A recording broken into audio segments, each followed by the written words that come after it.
ৰাজ্যৰ লাখ লাখ নিবনুৱালৈ সুখবৰ। লাখ লাখ নিবনুৱাক সুখবৰ দিলে মুখ্যমন্ত্ৰী ডক্টৰ হিমন্ত বিশ্ব শৰ্মাই। পুনৰ ৰাজ্য চৰকাৰে নিযুক্তি দিব ৩৫,০০০ নিবনুৱাক। বৰপেটাৰ জনসভাত এই বৃহৎ ঘোষণা কৰিলে মুখ্যমন্ত্ৰী ডক্টৰ হিমন্ত বিশ্ব শৰ্মাই। জনসভাত অংশ লৈ মুখ্যমন্ত্ৰীয়ে মন্তব্য কৰে, আজি আমি ৯৬,০০০ নিবনুৱা যুৱক যুৱতীক চাকৰি প্ৰদান কৰিছোঁ। কেৱল চাকৰি প্ৰদানেই নহয়, চাকৰিৰ লগত জড়িত দালালৰ বজাৰখনো আমি নোহোৱা কৰিবলৈ সক্ষম হ'লোঁ। এতিয়া অসমত দুখীয়া ল'ৰা ছোৱালীয়ে চৰকাৰী চাকৰি পায়। ৰিক্সা চালক, ঠেলা চালকৰ ল'ৰা ছোৱালীয়ে ঘোচ নিদিয়াকৈ চৰকাৰী চাকৰি লাভ কৰে। আৰু ৪,০০০ চাকৰি দিলে মোৰ সংকল্প পূৰ্ণ হয়, কিন্তু আমি আৰু আগুৱাই যাব বিচাৰোঁ।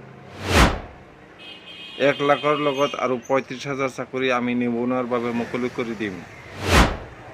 উল্লেখ্য যে ৰাজ্য চৰকাৰে ইতিমধ্যে ৯৬,০০০ নিবনুৱাক চৰকাৰী চাকৰি প্ৰদান কৰিছে